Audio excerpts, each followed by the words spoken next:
The following program originally appeared on Tor.com and is being resyndicated here by IO9.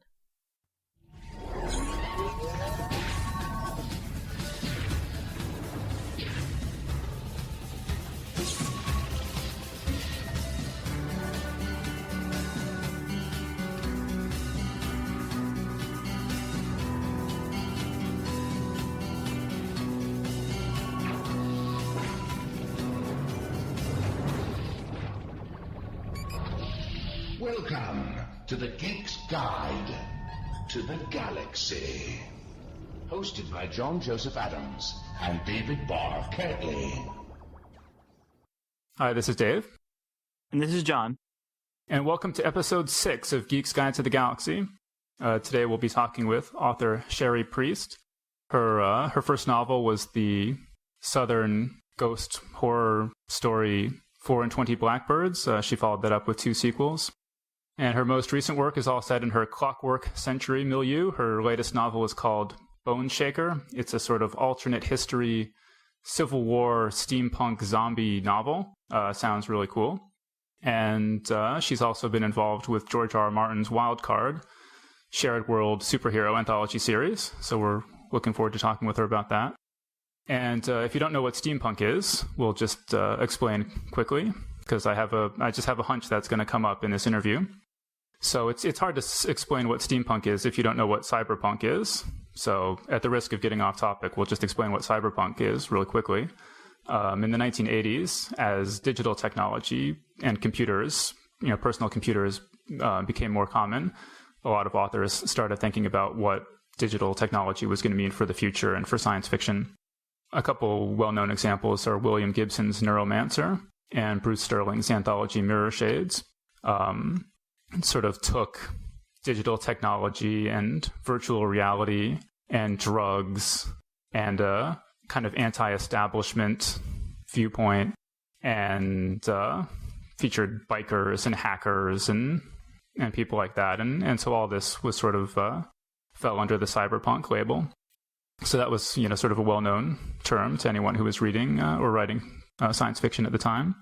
And so in the late 80s, the author K.W. Jeter was looking for a label to describe the work of him and his friends, Tim Powers and James Blaylock, who were all kind of writing stories set in the 19th century.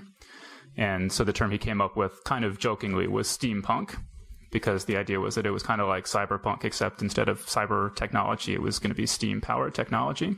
And actually, there was some crossover between the cyberpunk writers and the steampunk writers. So like William Gibson and Bruce Sterling collaborated on a novel called The Difference Engine, which is an alternate history in which Charles Babbage succeeds in creating a computer in the 19th century, not using electricity, but just using mechanical power. And so steampunk. So the steampunk subgenre tends to involve the kind of 19th century technology and the Victorian aesthetic, and steam power used to do kind of amazing, improbable things like computers and giant robots and airships and all sorts of things like that. I think the easiest shorthand for people who not familiar with steampunk is probably that old TV show Wild Wild West. It's sort of like probably the most obvious example of steampunk that had infiltrated the mass media before science fiction writers started writing about it in droves. Yeah, I was just about to mention the Wild Wild West TV series, and they made a movie out of it with starring Will Smith. And unfortunately, that and the other best-known example of steampunk in pop culture, which is the movie adaptation of League of Extraordinary Gentlemen, are not that great. But most people are probably familiar with them and can kind of get an image of what the basic idea is. So just imagine that kind of thing, except done well. And that's what steampunk is. But I'm sure Cherie Priest will have a lot more to say about the subject. So let's get to our interview. Okay, so let's get Cherie on the phone.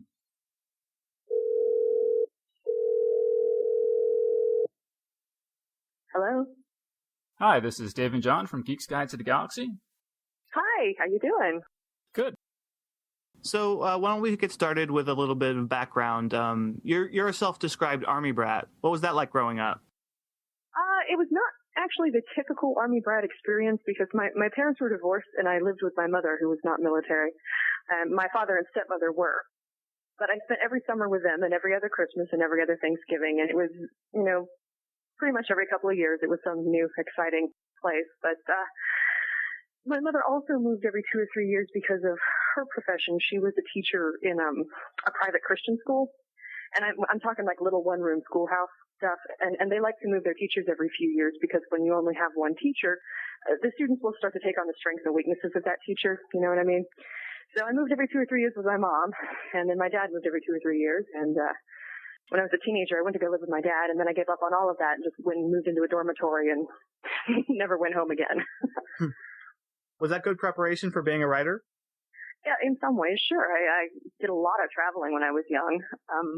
Kind of ended up a little bit of everywhere. My father loves to travel anyway, so every summer we usually would take these big, he'd save up all his leave. And I remember he was stationed in Denver for a while, and we took half the summer once and hit all the big square states. And I don't know, it's just neat. You find a lot of interesting places, and you meet a lot of interesting people, and then you steal them for later for your fiction. Did you find that there's still a lot of regional variation in America, or did it just seem pretty much the same thing wherever you went? It's hard to say back then when I was a kid and wasn't quite paying so much attention. But as someone who just moved to the Pacific Northwest from Tennessee, I can tell you there is, in fact, quite a lot of regional variance. And I also at one point moved from downtown Orlando to a little place outside of town called Gustin, Kentucky, when my dad was stationed at Fort Knox.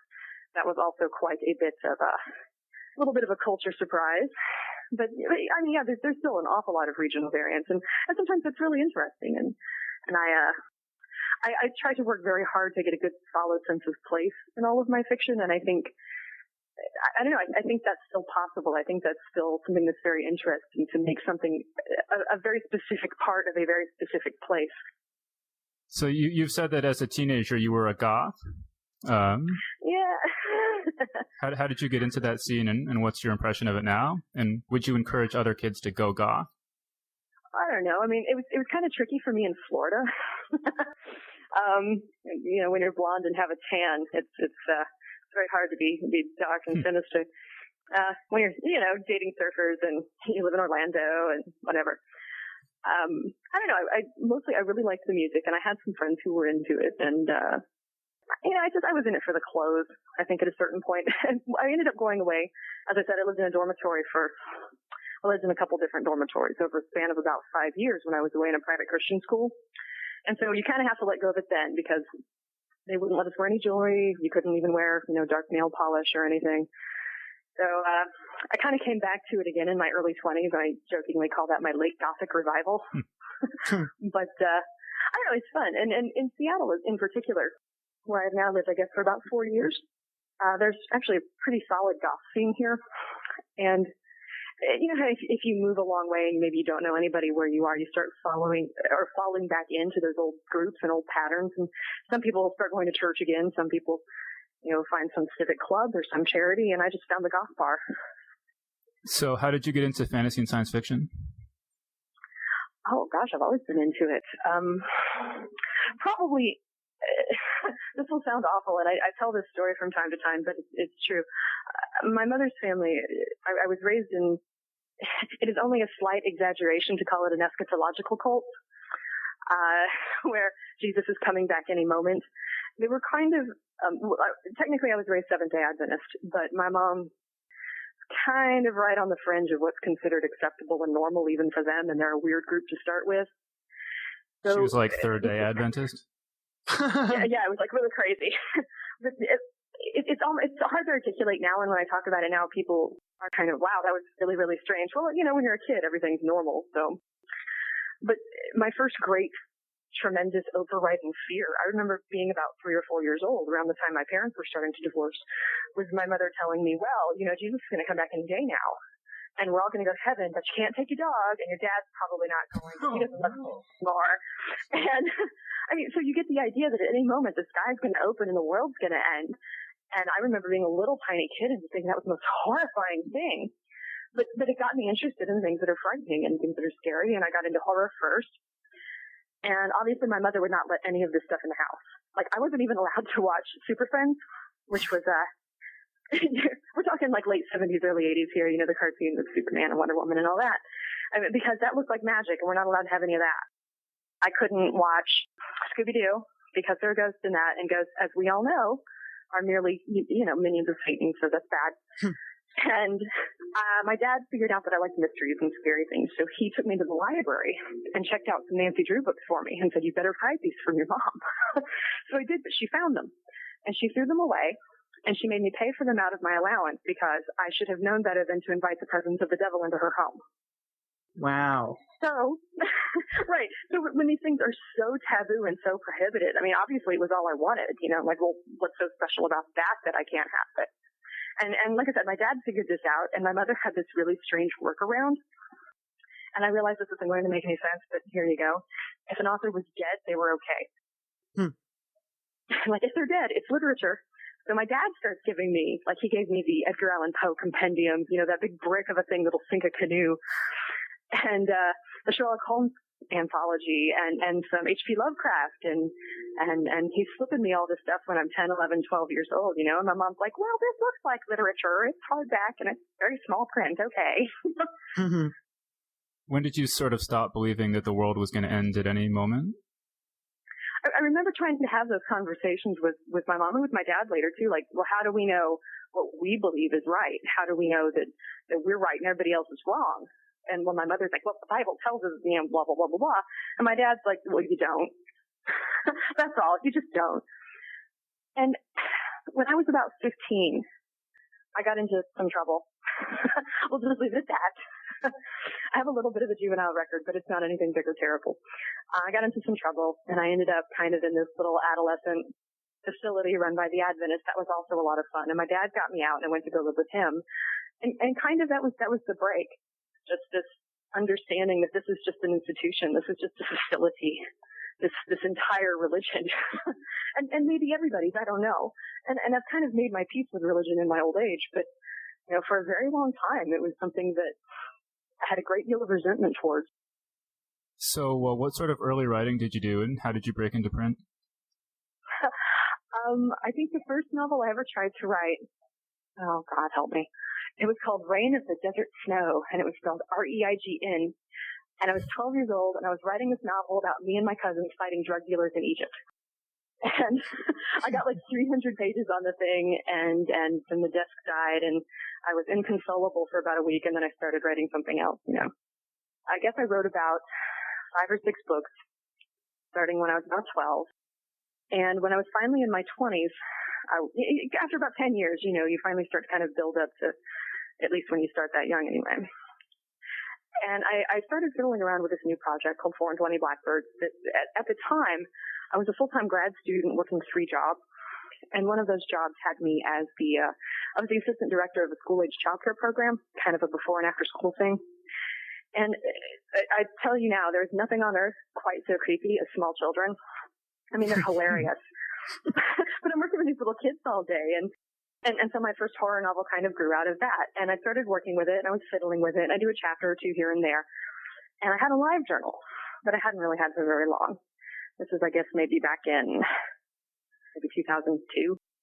And I started posting chapters online kind of here and there. And eventually this editor contacts me, and he's an editor for a micropress in Georgia. And they called me up and invited me down to Atlanta and offered me a contract for the book. And then things went badly. Then the publisher fired that editor, which left me suddenly with no crazy buffer between me and him. And to make a very long story very short, I received a $300 advance from this micropress, and I have never seen another dime. And I don't know how many books were printed because they won't tell me. And for a long time, the publisher claimed that I owed him money. And it kind of turned into this really big mess.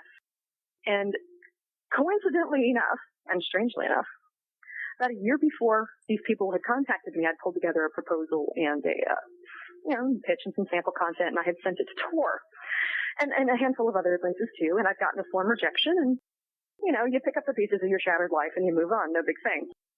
But about a year and a half later, I guess, I get this email from someone named Liz Gorinsky who was cleaning out somebody's office at Tor and had found my packet underneath somebody's desk. And she was like, I hope you're still at this email address because your phone number's changed and I had actually moved. And so at that point, and this is still my editor, by the way, she's pretty awesome. But at that point, we got talking about it, and my then agent was a retired contract lawyer, and he effectively got the rights back from Micropress, and then we did a new edition that was released through Tor. And that was the start of my actual publishing experience right there. I tend to pretend that the whole thing in Georgia just never happened because it was such a mess. And that publisher still likes to run around bad-mouthing me from time to time, or claiming that he discovered me and that all of my success is due to him, even though it wasn't him, it was his editor. But, just never mind. Facts, who needs them, right? So I'm guessing you would not encourage aspiring writers to follow your experience? Well, there are a lot of really great independent presses, and as I have become acutely aware of since, I work for Subterranean right now, as a matter of fact, in an editorial capacity, and there's Nightshade Books, and there's just all kinds of really, really great independent presses. I just happened to fall in with one that wasn't. You really have to do your homework. This company looked good on paper. They even had a book that had been nominated for a bunch of awards and had gotten a lot of good critical attention. And I thought, well, this will be great. This will be my foot in the door. And it did at least partially lead to better things. So I can't say that I regret it, but it was a very stressful couple of years. So when you sold your first novel, did you do anything crazy to celebrate, like go out and get tattooed or anything like that? Actually, I did. And either you knew that and you're bringing that up, or that was a lucky guess. No, I did. The only thing that I never did, just because I was afraid to do it, that I had wanted to do, was get a tattoo. And so the day that the first edition, the Micropress edition, went to press, I went and got my first tattoo. And it is Greek, and it's the first part of John 1:1, and it says, in the beginning was the Word. And it's across my back. And like I said, I've made my peace with religion, and I thought that for an amateur theologian and a writer, it was a very good quote. So, what do you mean by amateur theologian? Well, I find religion just amazingly interesting, and although I claim no affiliation at this time, I spent 16 years in parochial school, and you come out of that with a certain context. And weirdly, I found it very useful going into literature, going into rhetoric, which is what my master's degree is in, because so much of the things that people have referenced, especially when you talk English in the last 500 or 600 years, is very heavily based in religion. I have a kind of a vast and crazy reference library for it, but mostly I just find it very, very interesting. I'm very interested in the things that other people believe and why they believe them, which has gotten me into trouble with more than a few Christians lately. But what do you mean trouble? Like what kind of trouble? Oh, yeah, people pick fights with you online, or people want to start conversations. We have recently had some street preachers around in my neck of the woods, people hanging out of coffee shops trying to draw people into conversation. And I'm like, you really don't want to talk to me about this? I probably know more than you do, and I will just make you mad. And obviously when I go home to my mom, there's always a little tension there where I have to kind of dress up for it again and go to church just to kind of keep the peace and just kind of play along for a little bit because it's not worth making that stink. Does your mom read your novels? Oh, no. She won't even own them. I gave her the first couple of them, and she hid them on a shelf between some Bibles and some Ellen G. White books. Ellen G. White, for people who aren't Adventists and are not familiar with her, Ellen G. White was a Victorian girl who got hit on the head with a rock and then started hearing God talking to her. And she wrote a whole bunch of, sermons and treatises and all kinds of things. But her writings are considered effectively holy by the church. So, yeah, but no, my stuff, my mother, she's like, well, I just, I don't read that kind of thing. I don't know why you just don't write some, nice books. I don't know why you have to write these things. So. So she won't read them. And furthermore, she won't let anyone else in the family have them either. So, like, my relatives who do have them and have read them have to kind of do it out of her sight. And when you tell people about it now, sometimes I can't believe you ever lived like that. Well, you just get used to it. No caffeine, no chocolate. Oh, and in addition to that kind of thing, they keep the Jewish health laws. No pork, no shellfish, all that stuff. So. Mm-hmm. Oh, I was going to say, so you moved to Seattle where you have to drink coffee like all the time, right? I mean, isn't that the rule? Well, my husband's a roaster, so. Oh. Yeah, no, I haven't lived by any of those particular rules for a very long time myself. But that having been said, I'm not a huge coffee fan. Mm. I like my husband's coffee; it's great, but I'm more of a tea girl myself. So, what's the Seattle Underground? In 1889, I believe, there was a terrible fire that effectively burned the city down. And when they decided to rebuild the city, they wanted to regrade it because it was built on a tidal mudflat, and they didn't have a sewage system, they didn't have any drainage system. They're like, well, this is our opportunity to rebuild this city with all the modern things that we need. So the city officials said, well, we'll just regrade everything. We'll tear down this hill. We'll take all the dirt. We'll lift the city up. It'll be great. But the people who owned the businesses downtown said, great, how long will that take? And they said 10 to 12 years. And the people who owned the businesses were like, yeah, well, we got to eat. So they started building anyway. And it actually took 20 or 30 years to complete this entire project. So effectively what happened was the city owned the streets. So the city lifted the streets up off of street level while the businesses were all built at street level, the original street level. So what happened was when this finally came to completion, they got to where the second floor of most of these buildings became the first floor, and they paved up to that door. They just cut in new doors, and there you go. So you have an entire first floor for blocks and blocks and blocks of the city that's still completely underground. And during World War I, and kind of around the turn of the century, it was used for drugs and opium dens and prostitution and all kinds of stuff.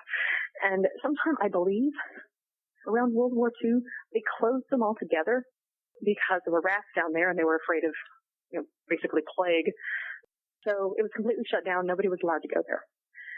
And sometime in the 60s, a guy named Bill Spidell found out that they were going to tear down a bunch of the old buildings in Pioneer Square, which is that old part of town. It kind of become a bad part of the city where you just didn't go. And in the name of civic development, they were going to, tear it all down and pave it or whatever. And this guy said, no, this is your history. You ought to come and take a look at this. Let's get everybody interested. So he put an ad in the paper saying, come meet me on Pioneer Square and I'll take you downstairs and show you the underground. And he thinks maybe 10 or 15 people are going to show up, and like hundreds of people showed up. So he passed around a hat.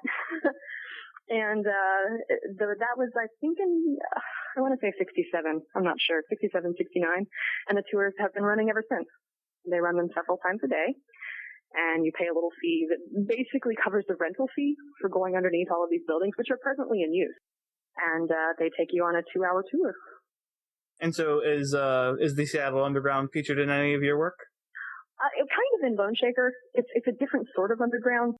There's a different disaster that destroys the city differently, but the results are similar, where they end up with a sealed underground where people live. But it's not quite as tidy as the real thing. Tell us a bit more about Bone Shaker. What's it about?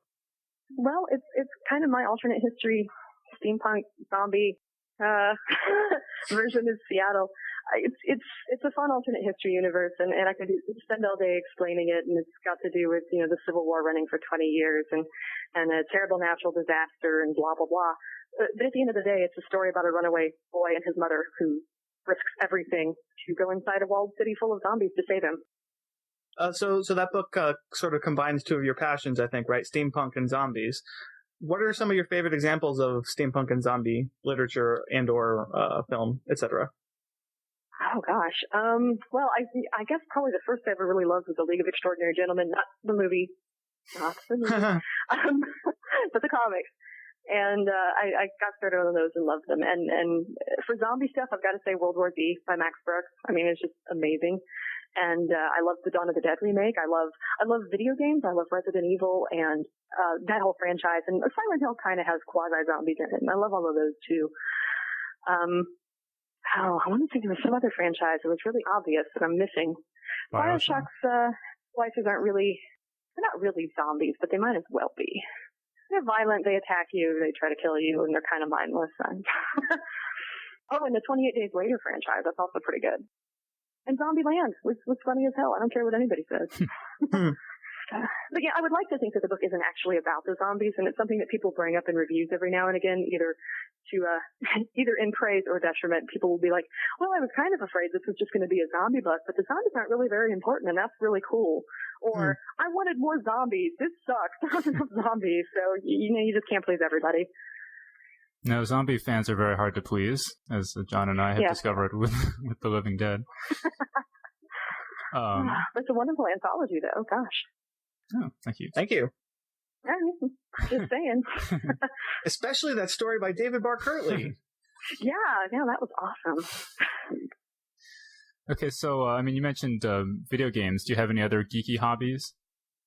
I have fewer and fewer as I get older, and it's not, any particular snobbery or anything. I just don't have the time anymore. I used to play a lot of, just between me and you, I used to LARP. I used to play Vampire the Masquerade all the time, like 3 weekends out of the month, Again, I was in it for the clothes. Could you talk more about your interest in clothes? You mentioned that. I don't know what to say about it. I've always been a little bit of a clothes horse, and I love Victorian clothes. In person and in real life, I'm kind of obviously I talk a lot and I talk very fast and I'm a little frenetic and a little disorganized, but I really like the restraint of the Victorian stuff, and I feel like that's dressing up for me, kind of putting on a persona that is different from myself. And I have an assortment of corsets that I really enjoy and some bustles, and I love costumery and theatricality, and that works very, very well with steampunk. Okay, so George R. R. Martin recruited you to be part of the team of writers working on his Wildcard series. What's that collaborative process been like? You've asked me at just the right time. I have just gotten that off my plate a couple days ago. First of all, it was just immensely flattering. I didn't know what to do with myself. I got a package in the mail one day from an address I didn't recognize in the Southwest, and I opened it up, and it was one of the new Wildcard books. Tor's kind of doing a new run on some different ones, and a letter from George R. R. Martin saying, hey, would you like to be involved in this? And once my hand stopped flapping, I emailed him and said, yes, please, what do I do? And then about a year later, because it took a while, he contacted me and said, I'd like you to pitch some characters. I'd like you to kind of pitch some scenarios. Let's see what you got. And I did. And the first project I was able to work on, at the moment, Tor has released 3 new Wildcard books. It's Suicide Kings, Busted Flush, and Inside Straight. Oh, but that's wrong order, but those are the 3 books. And there's going to be one that's unrelated to those coming out. I'm not entirely certain when, to tell you the truth. I think early next year. And that is completely unrelated to those, but also modern. Because one of the things he was telling me, he's like, look, this got started 25, 30 years ago. These characters are on Social Security. We need some new people. We need some younger people in this franchise. But the first book I got in on is Fort Freak, and it is a noir police procedural about a 61-year-old cop in New York who's about to be forced into retirement.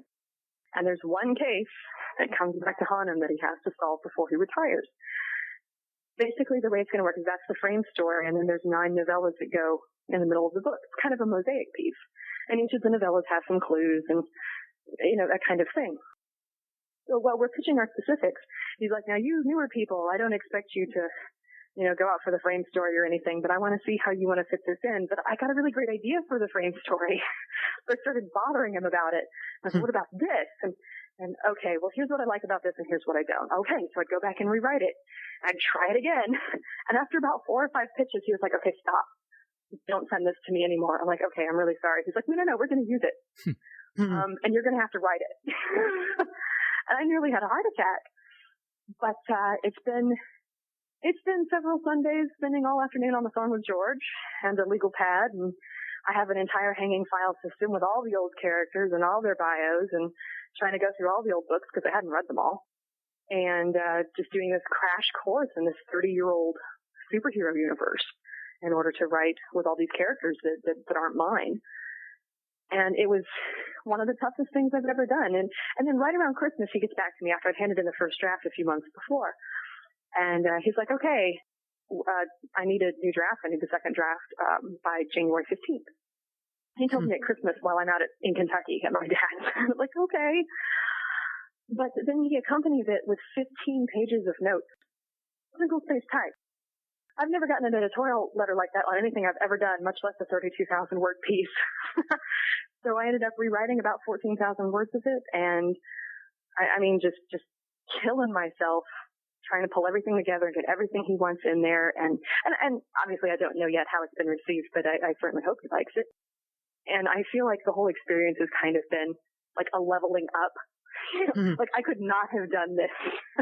But he doesn't do a lot of hand holding. He just tells you what he likes and what he doesn't like and expects you to fix it. I'm like, okay, I can do that.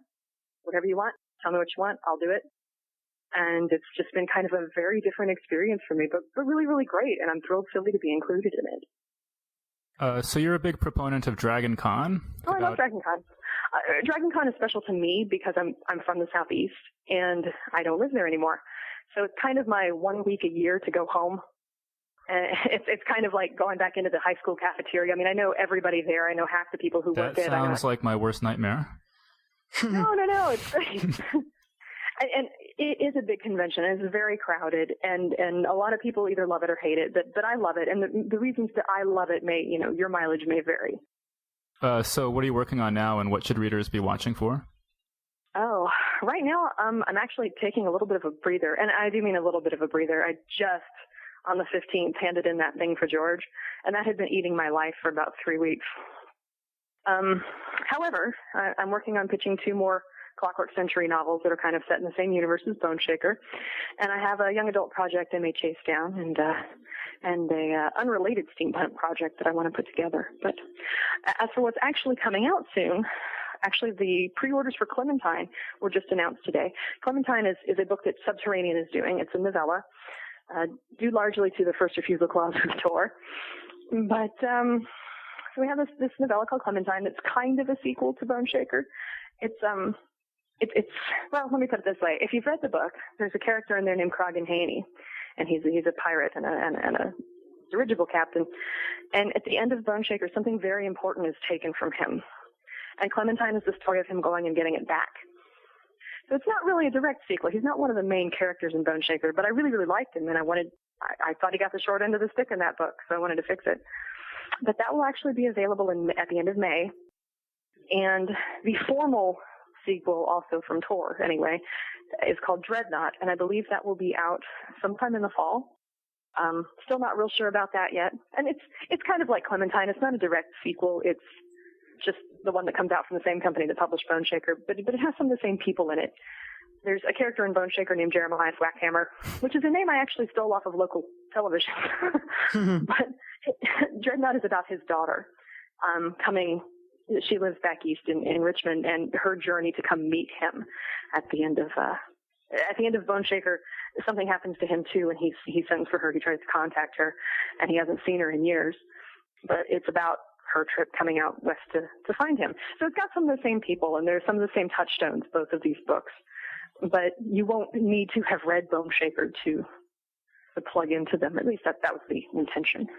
And I understand you also steal names off of tombstones. Oh, totally, yeah. I actually live down the street from this place called Lakeview Cemetery.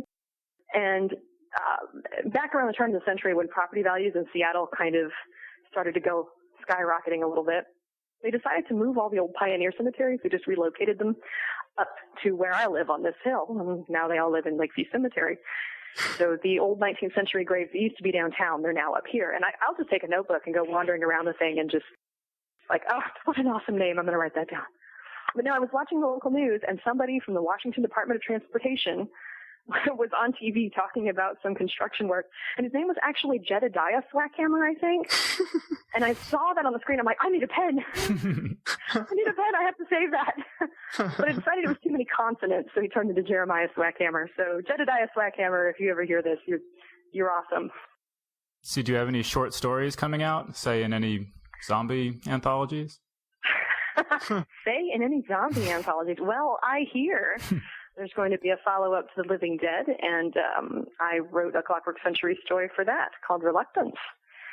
But I don't know any of the actual publication details on that, so you may have to fill that in. Oh, go ahead, I'm sorry. Oh, I was just going to say, it's coming out in September from Nightshade Books. Sweet. But I also did a novelette, I suppose we call it. It's about 8,000 or 10,000 words, called Tanglefoot, also set in this universe, that has been picked up for the Steampunk Reloaded by Ann and Jeff Vandermeer.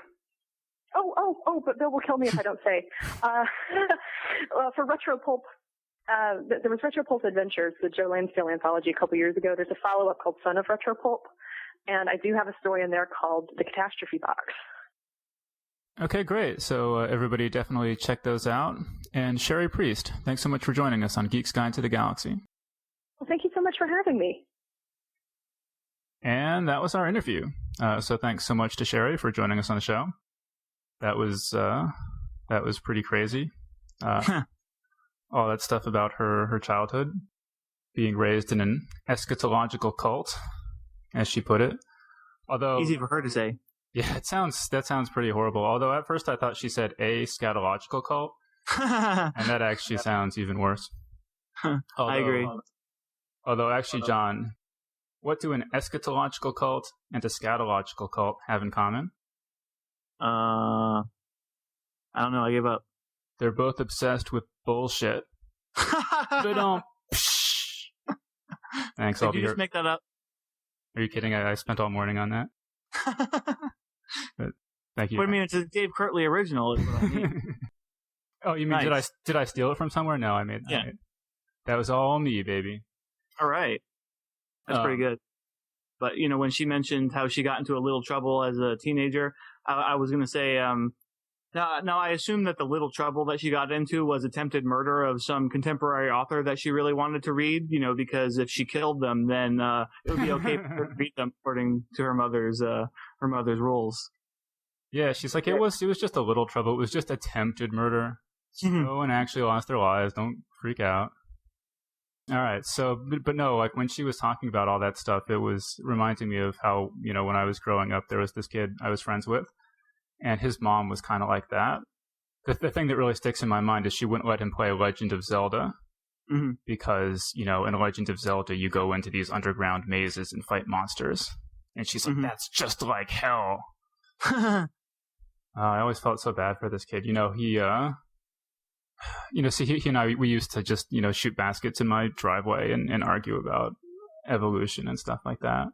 Oh, good times. But going to his house, it was serious. It was like, sometimes he'd be like, hey, you want to come over to my house? And I'd be like, oh man, do I have to, And it was serious. It was like spending the afternoon in North Korea, It was like they had like this, one of those V-chip kind of things on their TV. So they only got 3 channels and I didn't know all the rules and stuff.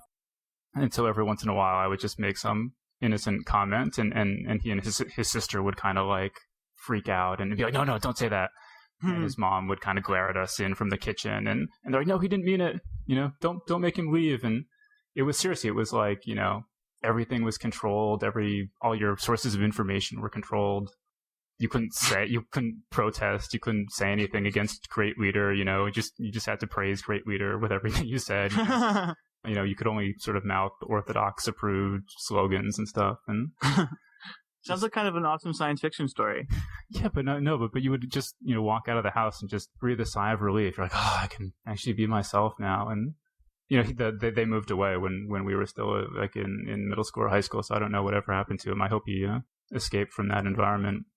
Like Cherie did. I was thinking that Cherie is sort of an inspirational story for all the kids out there who if there are kids out there who have parents like that, and you're listening to the show, like A, you're going to hell. But B, obviously. you should take heart from Cherie's story and just think that someday you'll escape and then you can move to the opposite side of the continent and dress however you want and get as many tattoos and piercings, just, knock yourself out and subsist on a diet entirely of mocha latte, shrimp cocktails, if you feel like it. So, hang in there, kids. Okay, and so, Cherie was talking about League of Extraordinary Gentlemen, which, in the intro we mentioned the movie adaptation, but this was a graphic novel by Alan Moore, who is best known for doing just a lot of really great work, Watchmen and V for Vendetta and From Hell. So he did this League of Extraordinary Gentlemen comic book series where it's all sort of characters from Victorian literature initially. So you've got Mina Harker from Bram Stoker's Dracula, and you've got H.G. Wells's Invisible Man and Robert Louis Stevenson's Dr. Jekyll / Mr. Hyde and H. Rider Haggard's Alan Quatermain. And they all sort of go on adventures. But actually, it was interesting. You know, I was earlier we were talking about how dumb the Martians are in H.G. Wells's War of the Worlds. You know, because they just come to Earth and then they all just die of the common cold. And shouldn't they have seen that one coming?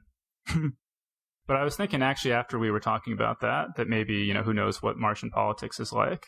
And so I was kind of imagining, you know, maybe there was like an election coming up. And so they just had to start a war really quick. And so I can kind of imagine like all the Martian scientists saying, we should really figure out some way for our soldiers to breathe once they get to Earth. And, you know, the Martian political leadership is just like, you know, you go to war with the tripods that you have. You know, why do you hate Mars? And then they all just went off and without adequate preparation. But actually, in League of Extraordinary Gentlemen, it turns out there's actually an interesting explanation for that, because, you know, he incorporates that Wells's War of the Worlds into the plot. Okay, yeah. So in League of Extraordinary Gentlemen, it turns out that the aliens actually died because MI5 launches a hybrid bacterium made up of anthrax and streptococcus. And that's actually what kills the aliens. And then but it kills a lot of people too. And so they make up a cover story that the aliens had died from the common cold. But, you know, in the intro also, we were talking about how steampunk, the term, was coined to describe the work of K.W. Jeter, James Blaylock, and Tim Powers, particularly Tim Powers' novel, The Anubis Gates. And that's one of my favorite books. So I just wanted to talk about that a little bit, because this is definitely one that people should check out. So in The Anubis Gates, there's an English professor named Brendan Doyle, and he's approached by a wealthy guy named Darrow, who has figured out how to travel through time. And he's assembled a bunch of millionaires who all want to travel back and see Samuel Taylor Coleridge give a lecture. And so he wants this English professor to come along kind of as a tour guide and to give a lecture and explain some of the history and things to his tourists. So this English professor agrees and he goes along. But then on this jaunt into the past, he gets attacked by a stranger and knocked out. And he wakes up and the rest of the party has gone back to his own time, and he's stuck in London in the past. And then it turns out that this tourist expedition that this rich guy had been organizing was just a preliminary thing, and that he was actually trying to get enough money to set up a depilatory parlor, because he's trying to attract a historical character named Dog-Faced Joe, who's a werewolf who can swap bodies, but he can't ever leave his werewolfism, right, his lycanthropy behind. And so he can swap bodies with people, but then he's always still a werewolf, and he starts growing hair after a while, so he could really use a depilatory parlor. And so it's just this style of writing is described as gonzo fantasy, because it's just there's like Egyptian sorcerers and werewolves and little sort of fairies who fly around in eggshells and time travel and just sort of all these different things all thrown together. And you know, there's a school of thought in writing fantasy and science fiction that you should just write about one speculative element at a time, that one thing should be changed, and then you examine the consequences of that, and that if there's more than one speculative element, that it overwhelms the story. And this book is written with the complete opposite philosophy. There's, you know, I think Tim Powers said that his method for writing a book is that he comes up with 10 or 12 really cool ideas that he'd like to see, and then finds a way to work them all into the same book.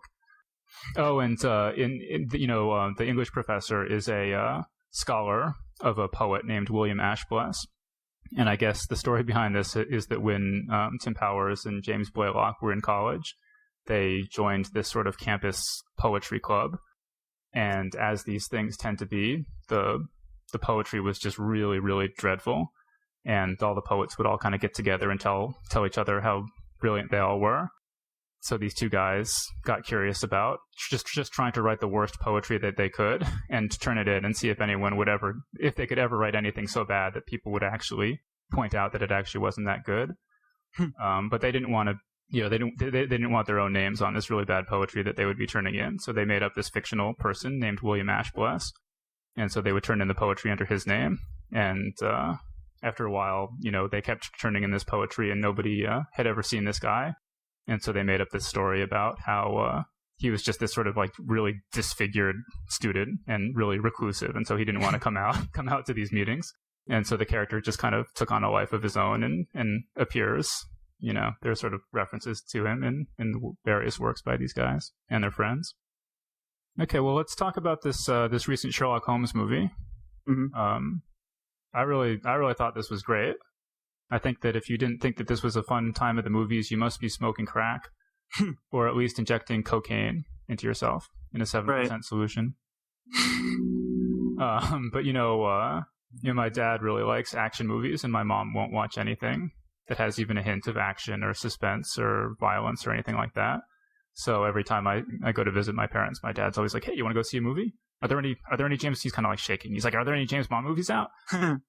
And so this movie came out on Christmas Day, so we went to see it, and this was really like the perfect movie to go see with your dad on Christmas Day. But it's I guess it's gotten a lot of criticism for being a departure from the Holmes stories. And, I read a bunch of the Holmes stories when I was younger, and I read The Hound of the Baskervilles when I was in college, but, it was a while ago, and I'm not, like, chapter president of the Baker Street Irregulars or anything. But, I mean, I have read the stories, and then, you edited this anthology recently, The Improbable Adventures of Sherlock Holmes. Why don't you just talk about that a little bit, tell people what that was? So The Improbable Adventures of Sherlock Holmes, the idea behind this anthology was to reprint the best Sherlock Holmes stories that were written sort of in the contemporary age, not stories written by Sir Arthur Conan Doyle, but by other people. So, Holmes has this famous quote that if you eliminate the impossible, whatever remains, however improbable, must be the truth. That's in line with his very rational viewpoint, a viewpoint that I share, but when I'm reading stories, I like the idea that the fantastic is possible. And so when I was putting together the anthology, the first idea was to just do the sort of fantastical adventures of Sherlock Holmes. But then I thought it might be more fun to mix Sherlock Holmes stories with that fantastic element to them alongside ones that where the solutions turn out to have a prosaic solution. So that way, when you're reading the stories, you don't know if it's going to resolve in a prosaic manner or if it's going to have a supernatural ending. And, I think that sort of really fits with the idea of Sherlock Holmes because he was living in an age when a lot of people, believed in a lot of supernatural things that we obviously would consider silly now that they might believe in them. I mean, Conan Doyle himself actually believed in fairies, even though it wasn't something that Doyle explored himself with the Sherlock Holmes stories, despite the fact that there's a story actually called The Adventure of the Sussex Vampire. There are hints of it in his stories, and so I think it was sort of a natural leap to for writers to explore it in actuality. Yeah, so I had helped out a little bit with this book, so I had read all the stories, and I did some copywriting and helped out with some of the header notes and things like that. And so in the course of this, I had done a bit of research into Sherlock Holmes, right before this movie came out, and so it really seemed to me that a lot of the criticisms of these vast departures from the stories, I didn't agree with. It was kind of reminding me of when they rebooted James Bond with Casino Royale. I read the Ian Fleming novel, Casino Royale, right before that came out. And so then a lot of people were saying like, oh, they totally changed who James Bond is. In this movie, he falls in love and he wants to stop being a spy, and that's not James Bond. And I was like, really? That's exactly what happened in the very first James Bond novel. And it really seemed like people were not so much saying that it was a huge departure from the fiction, but it was a huge departure from the mental image they had of the character from all these movies. And I felt there was a little bit of that going on with this too. So I went through. I made a list here of some of the criticisms of this movie not being true to Sherlock Holmes, and so we can talk about some of these. But so criticism number one is, doesn't Sherlock Holmes wear a deerstalker cap? Right. Well, that's actually a common misconception. In the Conan Doyle stories, I think Sherlock Holmes may have worn one once. As someone explained to me when I actually asked about that too, a Victorian gentleman of Holmes's knowledge of social conventions and whatnot wouldn't wear a deerstalker cap in London or anything like that. It's like that's something that you would wear when you're out, stalking deer when you're out in the woods. Somebody like Holmes would wear like a top hat or like a bowler. That's the sort of hat that he would wear, not a deerstalker cap. And it's basically all because of there's some particular artist who painted like the sort of iconic image of Sherlock Holmes that became the mental image of most readers and eventually bled into film when they started filming his adventures. Okay, and so another criticism I've heard a lot is, isn't Watson supposed to be a lard ass? Right. Yeah. I mean, that's the funny thing too, is that Watson is actually supposed to be a bit of a ladies' man, and he was a soldier, so he's never portrayed as anything but in top physical condition and a handsome man in Conan Doyle stories. So it's only again because of one particular iconic image from one of the film adaptations that people have that idea. And also that sort of goes in line with Watson being this buffoon. The portly buffoon is sort of how he's portrayed in some of these film adaptations, and so that became the public perception of him. Whereas in the Conan Doyle stories, it's like he's more like us in that he can't really follow Holmes's leaps of logic, but he's not a dumbass or anything. He's a sharp guy. It's just that Sherlock Holmes is so much smarter that he's made to look a bit slow by comparison. I was actually thinking about that this morning in terms of Watson not being super perceptive, because actually the Sherlock Holmes stories are written by Watson, right? So they're his, first of all, they're his perception of reality. And then also he's writing them for publication, right? Mm-hmm. So maybe he might be whitewashing some of the facts. Sure, if he's being a savvy writer, and he's writing these true crime stories as they would have been to him, it makes sense that if, the more he can glorify Sherlock Holmes, the more interesting the stories are going to be to the public. But I mean, sort of what I'm getting at is that if you make a film, right, then you're seeing presumably the true story, so it might not match the accounts. That's true. Yeah, I guess maybe Watson was a lard ass, and he just he wanted to make himself look better in print, so he wrote himself as a ladies' man. Or like there was this comedy that came out when I was a kid called Without a Clue, and the premise of that is that Watson had solved all the crimes himself and had just made up this character named Sherlock Holmes because he thought it would sell better. And then eventually people demanded to actually see Sherlock Holmes, and so he has to hire an actor to portray his friend Sherlock Holmes. And this actor is just this dumb actor he hires, and so it's just this dumb actor has to pretend to be this brilliant detective.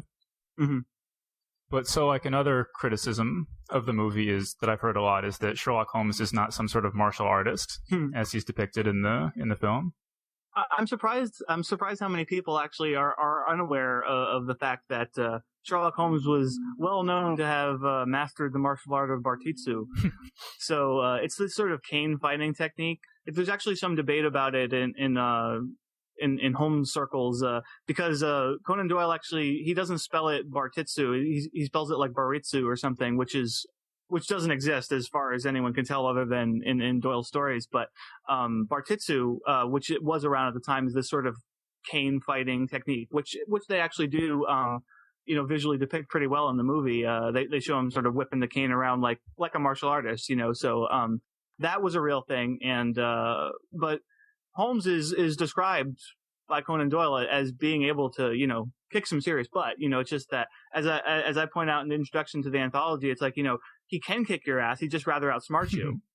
Well, how about this scene where we see Sherlock Holmes kind of like doing kind of I don't know, MMA cage fighting sort of.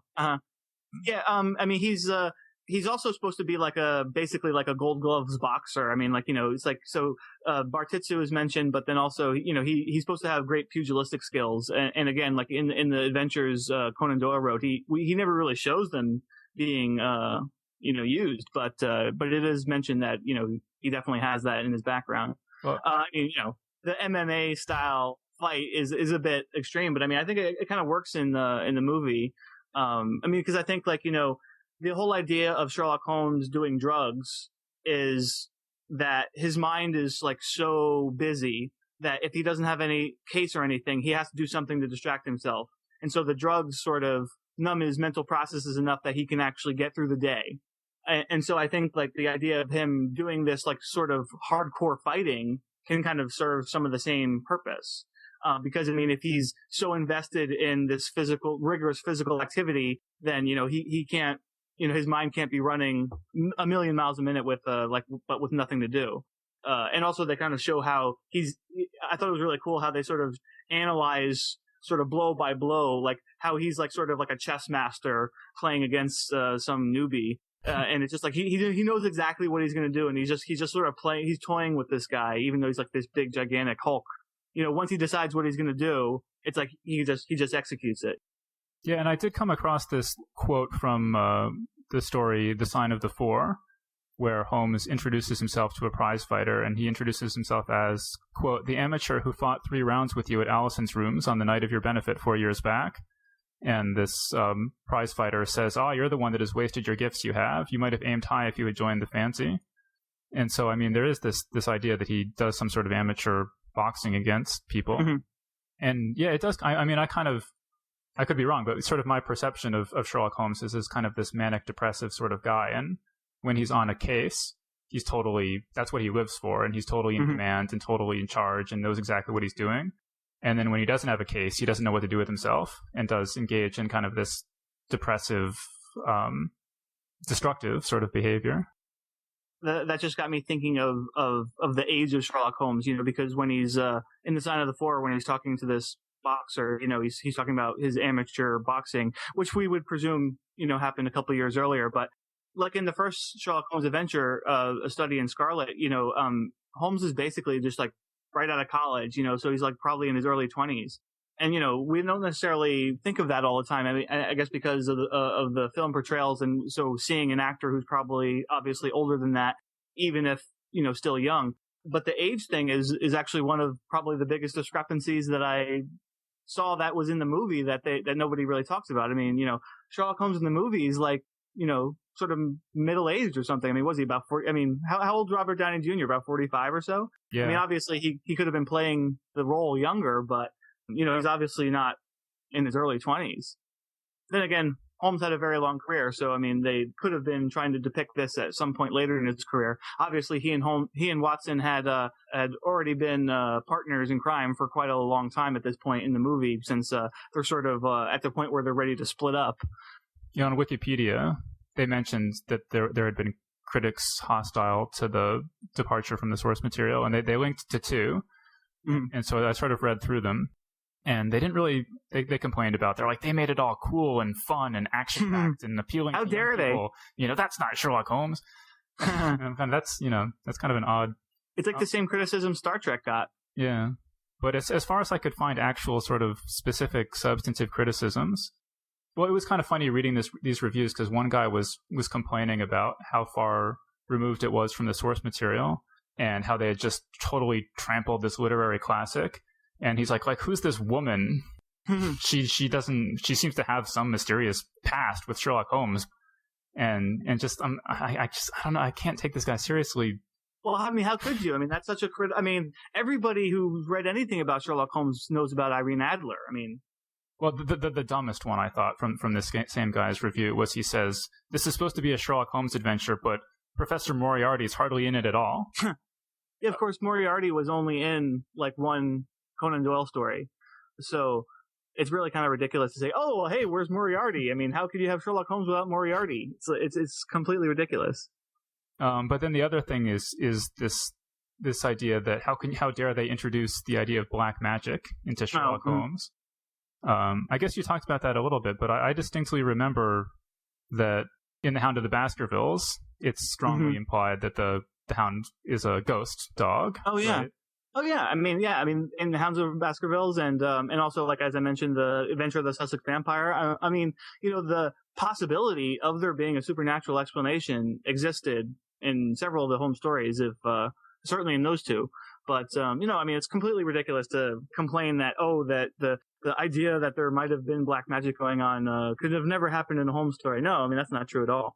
And actually, that was one of the things I really liked about the movie, is the way they sort of present the idea of magic. And as you're watching, like, you don't know if it's going to which way it's going to resolve. I don't know if I was to give a spoiler warning here or not. I mean, one of the things I was going to say is that I felt like the direction to some degree was cheating in that it really manipulated the audience in a way that was not playing entirely fair. Because the way the events are portrayed, it kind of seems like, oh, well, obviously this is magic. Yeah, but it's funny that you should mention the solution being a cheat, because that actually seems consistent with Arthur Conan Doyle's stories to me, too. I mean, I always, certainly my impression of the stories is that at the end, you weren't ever given a fair chance to figure out the solution, that you're just supposed to be amazed by Holmes and... True. And that's true. I mean, yeah, the cases themselves, yeah. I mean, with the mysteries, I sort of give that more slack because Holmes is supposed to be so brilliant that it's like, well, obviously we're not brilliant detectives, so we wouldn't be able to figure that out. I mean, that's certainly a fair point. But I mean, as far as the mystery itself goes as well, I mean, that was one of the other issues I had with the movie. I mean, like you, I actually did really like it. I did have fun watching it. I mean, I didn't have serious issues with the portrayals. I did think that the case itself was not sort of worthy of a Holmes narrative. It's like, it's kind of dumb or dumbed down, I should say. It's a very Hollywood version of a Holmes story. But, it manages to work pretty well. And like I said, I mean, I really like the way they sort of play with that idea of that the black magic could be true, or, maybe this is some elaborate scheme. I mean, it works out really well. Well, it's kind of funny. I noticed that the villain in the movie is Lord Blackwood, and I guess Blackwood's magazine was the main competitor to the Strand magazine that where Conan Doyle published all the Sherlock Holmes stories, and he was always submitting stuff to Blackwood's, and they would never accept anything that he sent them. So it's kind of funny that they made that the villain in the story. That must have been on purpose. I was thinking that it gave me a really brilliant idea for a sinister villain who I'm sure will haunt literature for generations to come. His name is Lord Ferdinand Nigel Esseff. He sometimes goes by his initials F.N. Esseff. So, I mean, he's very evil. But I want to point out that there's still time. He might turn out to be one of those villains who, has a change of heart and becomes good in the end. Okay, so there's going to be a whole bunch of people listening to this who have no idea what you just said. The magazine of fantasy and science fiction, shortened, known by a shorter name as Fantasy and Science Fiction, is sometimes further shortened to FNSF, and so that's what Dave was riffing on there. So how about, I mean, the thing that was most concerning to people watching the trailer, I think, before the movie came out, was it kind of made Sherlock Holmes look like it was sort of like John Belushi from Animal House is Sherlock Holmes. Oh, yeah. What did you think about it? Oh, I mean, I was totally on board with that criticism before I saw the movie. I mean, because the thing is that the trailer takes that scene completely out of context. Like in the movie, it's perfectly fine. I mean, the trailer shows Sherlock Holmes sort of naked on a bed with his hands tied to the bedpost, and he's only got a pillow covering his privates. And he makes some lewdish comment to the chambermaid that comes in. In the trailer, it seems like, oh God, what have they done to Sherlock Holmes? Like that's such an important aspect of his character that he's like just completely uninterested in women. But in the movie, in context, it actually works really well. And I mean, that seems fine to me. How it's portrayed in the movie. So, and otherwise, he's pretty well in line with the Holmes we all know and love as far as his love life is concerned, or lack of love life. It's the same deal where, Irene Adler's the woman, the only woman who's ever really attracted any interest from him. And he's just like this misanthrope otherwise. But, I mean, speaking of Holmes's lack of interest in women, Robert Downey Jr. created a huge hullabaloo before the movie by sort of, I missed exactly what he said, but sort of implying that Holmes and Watson were more than just friends, if you know what I'm saying. And I guess whoever is in control of the Sherlock Holmes estate was so upset by this that she was talking about withdrawing permission to do a sequel. I was sure that Sherlock Holmes was in public domain, but apparently he's not. Yeah, no, it's not. It's not completely in public domain yet. Some of the stories are, but the characters, the continuing characters that appear in some of the later stories are not in the public domain. So the estate still has like rights to the characters and the situation. So you can publish a version of A Study in Scarlet, and you don't have to pay anyone any royalties or anything. But if you want to create derivative works based on Sherlock Holmes, you still have to get permission. So, like, for instance, when we did the anthology, we had to get permission, even though actually we were only reprinting stuff that had already existed elsewhere. Although it's only in the United States. In the UK and in Canada, Sherlock Holmes is entirely in the public domain. And actually, if people are interested in the issue of Holmes and Watson, whether there's anything going on there, there was actually a really good article on Tor.com by Arachne Jericho about that. So if you're interested in that topic, check that out. When I was trying to research this movie, I just typed in Sherlock Holmes into Rotten Tomatoes, I think, and it came up with the most recent entry. It just says Sherlock Holmes 2010, and so I clicked on that, assuming that must be the movie, not thinking that it actually came out a few days before the end of 2009. But there's this Sherlock Holmes 2010 movie, just obviously hoping people will be confused, like I was, and think that this is the big movie that they've heard so much hype about. And I guess it's this. Well, here, let me read you the synopsis for this movie. It sounds like a real classic. Let's see if I can bring it. Okay, yeah. So there's this outfit called Asylum Film, and so this is their Sherlock Holmes. The film takes place in London sometime in the 19th century. Sherlock Holmes and his colleague Dr. Watson are called upon to help track down and ultimately capture Spring-Heeled Jack, who is committing crimes across London through the use of giant monsters such as giant octopus and several dinosaurs, and a steam-powered body armor that permits him to carry out crimes without fear of capture. And that actually sounds awesome. Yeah, I guess this is a real steampunk Sherlock Holmes. But I guess this company just makes movie after movie after movie with titles very similar to recent blockbusters. And I mean, I'm just looking at now at their list of, there's a list on Wikipedia of their movies next to the equivalent movie. Let me just read a couple of these. When War of the Worlds came out, they made one called H.G. Wells' War of the Worlds. When the Da Vinci Code came out, they made one called The Da Vinci Treasure. Pirates of the Caribbean, Pirates of Treasure Island, Snakes on a Plane, Snakes on a Train. I mean, it just goes on and on and on and on. Transformers, Transmorphers. And so, I mean, they actually almost got me once on the iTunes store. There are, you can rent movies and the icons are really small. And so, there was this recent remake of The Day the Earth Stood Still. And so I'm just scrolling down and you see, like, The Day the Earth Stopped. And, I'm like, wait a minute. So just for an instant, I was like, oh, maybe I'll watch that one. And because, it was science fiction, maybe I'll check it out. And I'm like, wait, the Day the Earth Stopped? That's not right.